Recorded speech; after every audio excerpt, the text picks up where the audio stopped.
gäst välkommen. Och för er som var här och såg Kim tidigare så är det precis samma sak. Räck upp en hand om ni har några frågor. Håll den gärna uppe för Lilly kommer gå runt här och dela ut mikrofonen så ni kan ställa dem. Vill ni inte prata engelska, inga konstigheter, jag översätter så gärna. Så filma, fota, upp på sociala medier, vi tycker bara är kul. Glöm inte hashtaggen Scifiworld så vi kan hitta den och gilla dem, för det tycker vi om. Så tycker jag vi ska känner vi oss redo då på att hälsa våra gäst liksom välkommen med applåd och sånt. Det räcker bara med ett ja i det här fallet. Ja! Perfekt! Då så. Han är född i Vancouver i Kanada och givetvis håller han på hockeylaget Vancouver Canucks.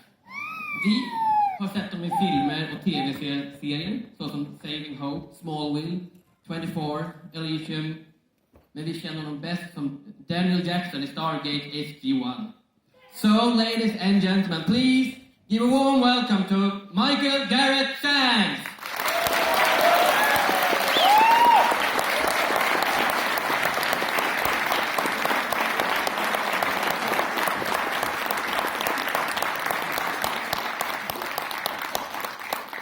So far to come all the way out here. Well, hi. I hear the audience is really shy in Sweden. No. Prove me wrong. Picture. That's the spirit. Well, before we start, Michael, or shall I say, Manko, is it true that you light fire in a nearby forest when you were a kid? Who's been talking to you? Yes, this is true. Where did you get that information? Who are you working for? Trump. Yes, when I grew up in a small town of Golden, I disappeared with a friend of mine, and we were lighting fires in the forest. It is bad. Thank you. Yes, I agree completely.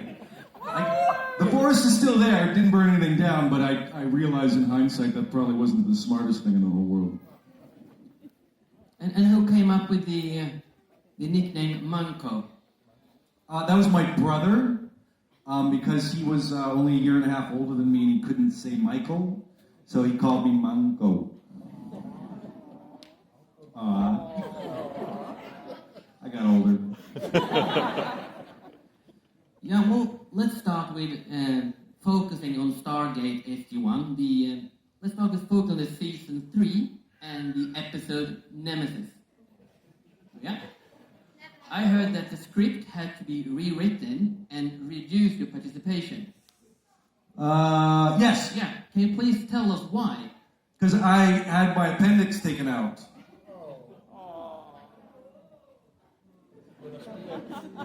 That's worth an applause, isn't it? Shit. Yeah, actually, we were on our last couple days of the episode Crystal Skull. Was Thanksgiving weekend, and I thought I had food poisoning, and it turned out it was a ruptured appendix. And so they had to use a photo double in the wide scenes in the Crystal Skull cave.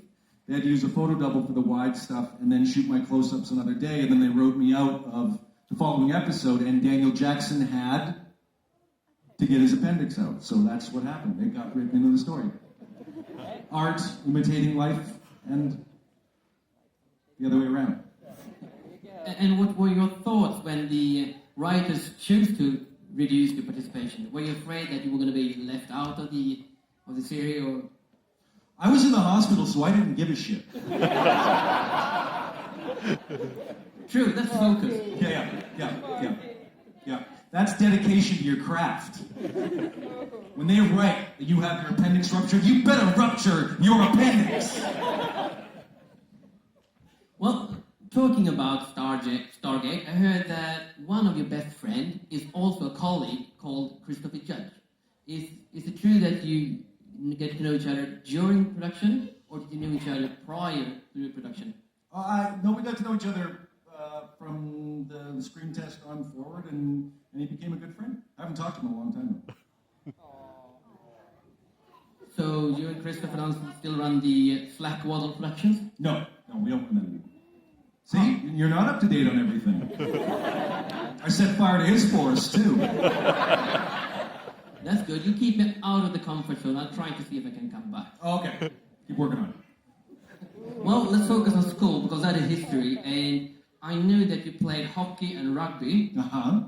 How come you chose acting before sports? Because I wasn't good enough.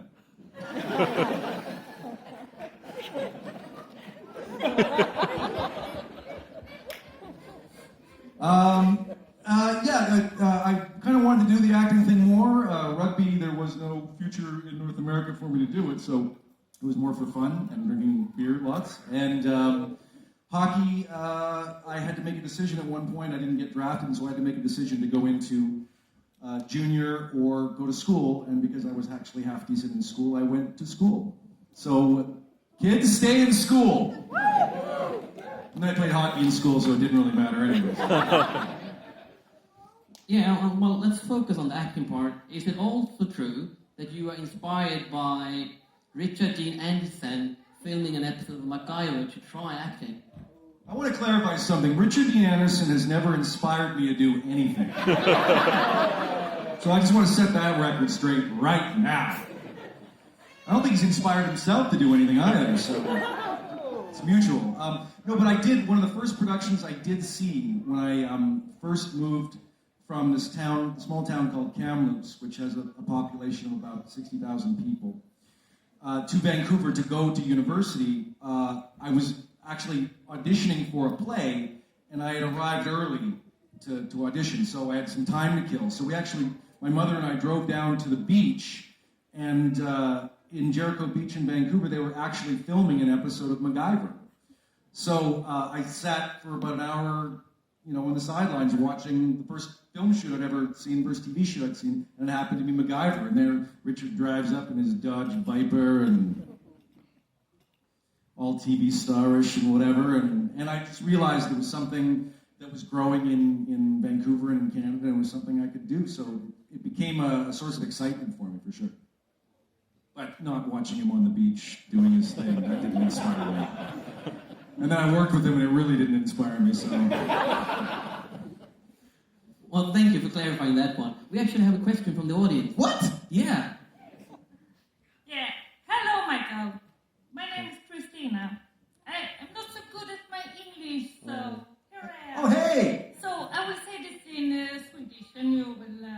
Okay. Min fråga varför har du uppstigit så många gånger i Stargate? En gång I till. can't wait. One more thing. Can you say my favorite word? Come trya. You know, come trya. Yeah, but that wasn't my line. Yeah, it wasn't, but... Come trya.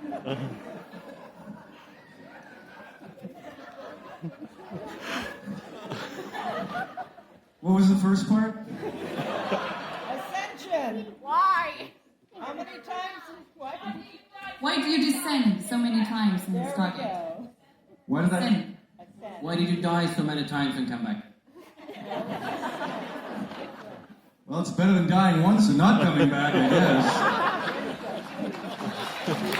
Truth to the words my boy. No, it actually became a bit of a sport for the writers of the show. I think that because they were, I think especially Brad Wright, he didn't like the idea that his lead characters couldn't die, given the nature of television. And so science fiction enabled him to create different scenarios where he could actually kill his characters and find ways to bring them back so he could kill them again. And so that's what he did. And I think they took a particular joy, because Daniel always seemed to be the one in trouble, that they took a particular joy in picking on him because, you don't want to do it to the black guy, and Richard's the star, and you don't want to do it to the girl. So hey, there's this other white guy over here. Yeah, let's do it to him. And then it became a sport as to how many times and in what kind of horrendous way we could do it. I found out when we were just with the film Fire and Water, and we went on a trip to promote the show. And we're sitting on the plane, and Brad Wright hands me the teaser that he was writing for Fire and Water. And of course, the teaser is Daniel Jackson's funeral. So I read it and went, what? And Brad goes, now give it back to me. So I gave it back to him. He goes, okay, have a good trip. So I knew from then on, or I should have known, that they would take delight in finding different ways to torture me that way. So that's why Daniel Jackson died so many times, because they loved it. And come try it.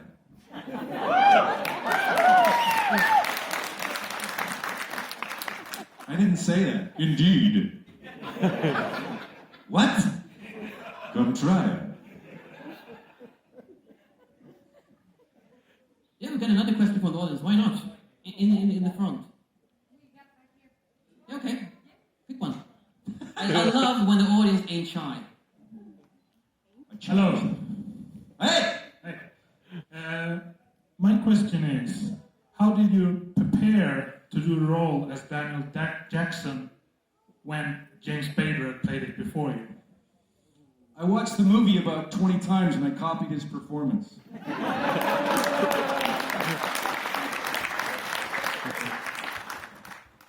Meh. That's pretty much it. I just did a good mimicking job of Spader because it was kind of written that way. The way I sort of read it, I went, wow, this sounds exactly like James did. So I watched the movie and I went, he's kind of saying things that he said there. So I just kind of stole his mannerisms and went and did it. And they liked it, so I had to keep doing it. Shit. Yeah, let's go with another question from the audience. Was there another reason, apart from the storyline, that you left for season 6 in the show? Yeah, I just didn't think why I left the show in season 6. First reason was that the show wasn't even really picked up for season 6. I only had a 5-year contract, so I didn't really ask to leave the show. I just sort of said, if the show carries on, I'm not interested in doing it. And the practical reason was the character was only kind of used as a linguist at that point. He was only, everybody spoke English. And so the character only seemed to be an apologist. O'Neill would go, what? I don't care. And Daniel would go, well, what he means is he's not concerned with your problems. It's kind of like the American and the Canadian walking into a bar. The American goes, nice place, I'm fucking own it. And the Canadian goes, what my friend means is that this is a really nice establishment you have here, and I think we'd like to see more of it.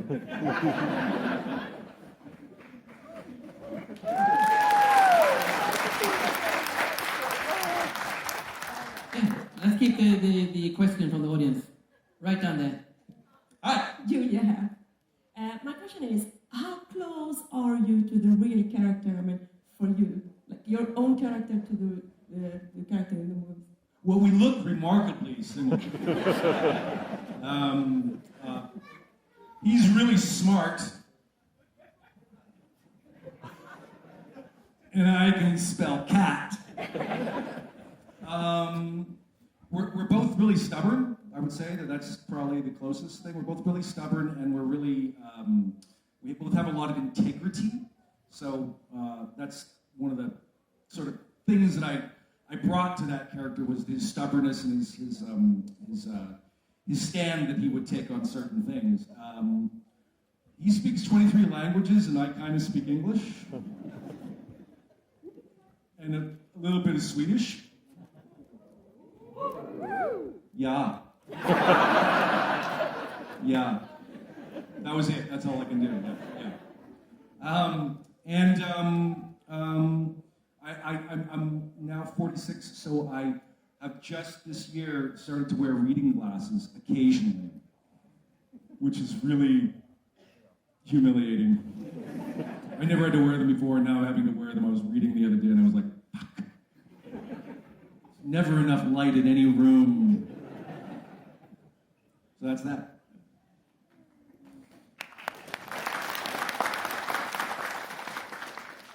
I've got 2 questions. Okay. The first one. The first one. So is it a 2-parter or is it 2 questions? 2 questions. Okay. Is this all right? All right, go ahead. Knock yourself out. When you had to film Fallen, how many times did they make you do the room through, lying on the floor in the cold? with no clothes on. Which one's fallen? Number 1 of 7. Oh, came we're back. talking about when I was naked. Well, it's supposed to have been a cold day. Use your inside voice.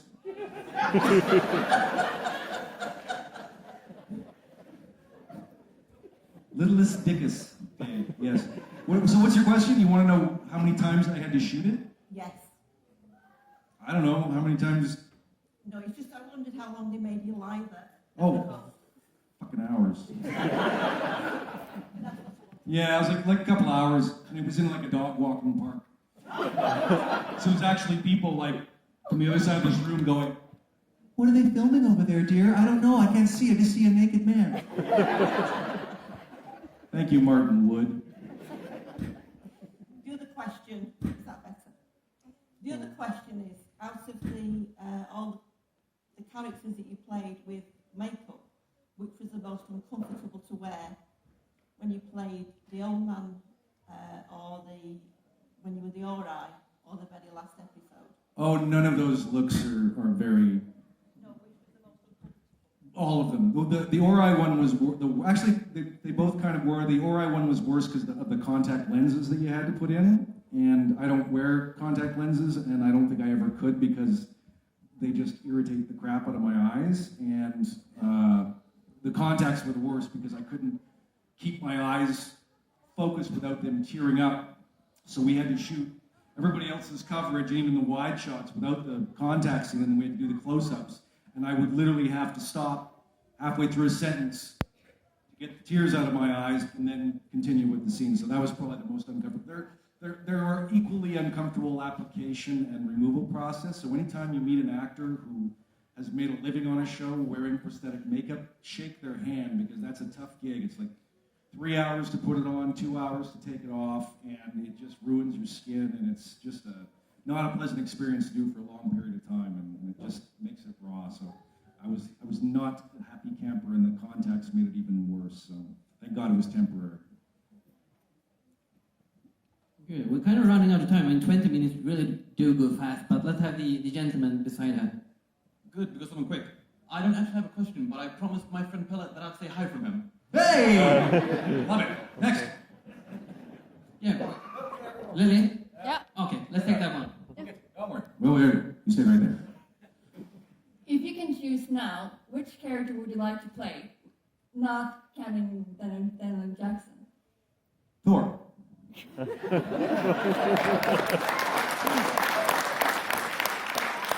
Mostly because I like the yellow ones. You started to sound a lot more like Stewie from Family Guy as time progressed. Did you notice that? I don't know, what do you think? It would be interesting if we take the Asgard ship up for a spin.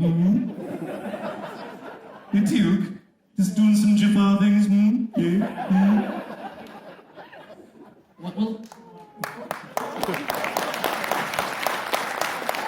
talking about the part, I heard that your favorite part was to be Henry V. So isn't that true? You preferred Thor prior to Henry V? Afterwards, yeah. I preferred Henry V before Thor, and then once I met Thor, I said I've always wanted to play Thor, so I got to play Thor. True story.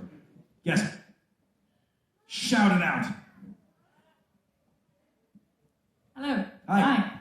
I was wondering, because I've seen a lot of interviews with like all the cast and stuff, and people, and I was like, I can't come up with good questions. I'm gonna look what everyone else is asking for a question. And people were asking like, did you come up with any particular detail for your character or for the show, like not a mannerism or something, but like a story idea or something that you got to include in the show?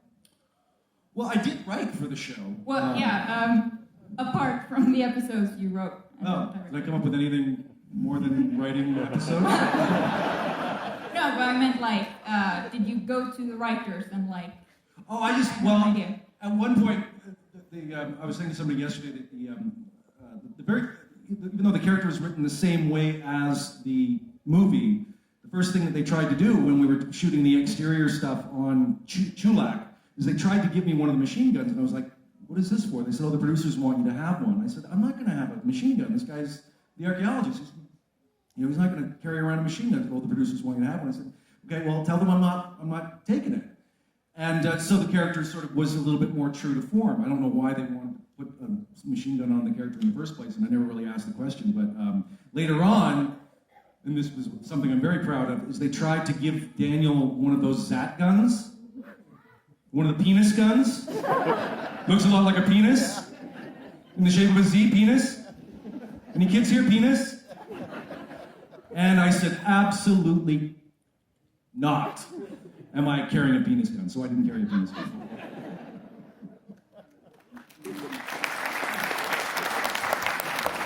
I'm a bit curious, since we have quite an interested audience, and you get a lot of questions from the audience, you probably get a lot of questions from fans meeting all over the world. Which question are you most fed up with? What was your favorite episode? No. There was 200 and whatever there was, 207. How many episodes were there? 214, really? Shit, that's a lot of episodes. Yeah, I can't remember them all anymore. I'm like Rick now. I don't know. What show was that? Stargate? Yes, you have a question back there. Yeah, shoot, yeah. Give her, you gotcha. Yo. Who is your favorite character other than your own character? Thor. That bitch has got his own ride and shit. Everybody else looks like him. It's kind of awesome. Thor's awesome. I mean, I would love to go on, but I mean, in like 5 minutes, there's going to be another crew on the stage. But if you want to, we can do like 2 more minutes. Let's do 2 more questions. Yeah, shoot.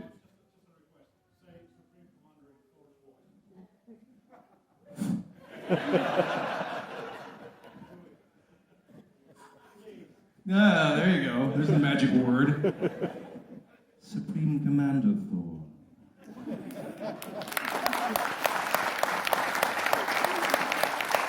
Yes, go again. Or are you just filming? Look like you have your hand in the air. Well, ask a question then, damn it. Okay, you ask a question. Speaking of weird fans or fan interactions, have you had any like really strange fans coming up to you doing or requesting? All weekend long. Do you have any examples? What's your name? Sabina. What is it? Sabina. Sabina. Yeah, you. Thank you, I'm proud.